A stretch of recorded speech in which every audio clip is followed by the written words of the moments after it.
In this video, I'm going to show you how to create a live poll. So what we're going to do is we're going to go ahead and add an assessment, just like we would any other assessment. Give it whatever name you want to give it. I'm just going to call it poll.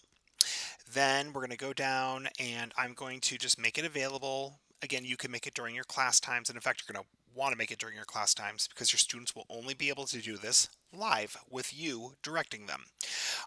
So now, instead of my display style being one question at a time, I'm going to drop down to live poll.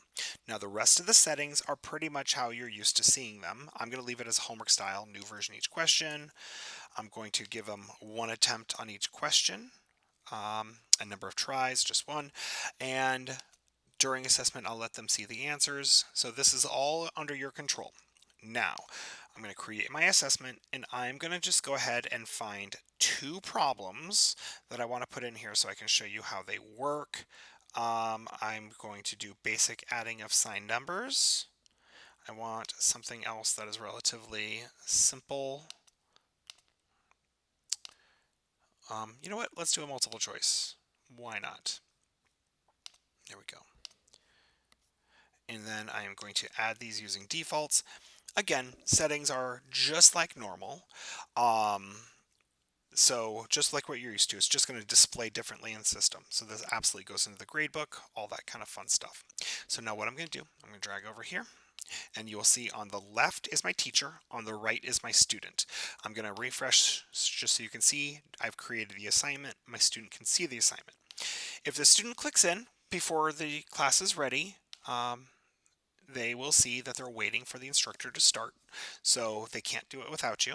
Now, as the instructor goes in, this could be done in class, it would have to be done in class time, but you have all sorts of options, and I would encourage you to play with them to see which style fits your teaching style. I'm going to have the results come on the screen as students answer. You could have a timer. I'm not going to. Now, when I click over to the right, the teacher will be able to see the question as long as some other options. Do we want the students to see the correct answers? Do we want to show the results on the screen? And do we want the question to show on the screen? So if I turn this off, notice it won't show. If I leave it on, it will. I personally want the results on and I'll have the correct answers off. I'll show you what that does. Now notice the student still can't see anything until I click Open Student Input. Once I do that, the screen will live update. So now the student can attempt this problem. So let's say that they get this problem right. So what would this be? -6. So they submit the question. Notice they're not going to see anything yet. The screen on the teacher side just updated showing the answer. So if you have this available to the students, then they can see all the different answers coming in and how many students gave this particular answer. If you don't want that, you can just simply click Show Results, untoggle it, and now it'll just show you the number of results received. And you can toggle that on and off, so as more and more results come in, you can finally decide when you would like to show it. Now, when I hit Close Student Input, there we go, you will notice it shows the results, but is not showing the correct answer. So this would allow for discussion about the different answers that came in. Once we click Show Correct Answers, now it's going to highlight the correct answers in green, the wrong answers in red, and update the students' work so they can see how they did. And because I chose in the settings for them to be able to have the access to the answer, they can also have access to the answer. Now you'll notice they do know there's 1 out of 2 questions answered, but they have no ability to navigate. That's done by the teacher. So later on in the lesson, when we're ready for them to try the next multiple choice question, once we click Open to Student, it will automatically load and give them their options. So I'm just going to pick at random, submit the question.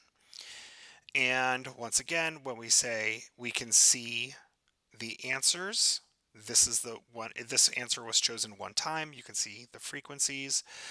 When we say close, we can see these were the correct answers. This was the wrong answer. The grading on this one's a little funny.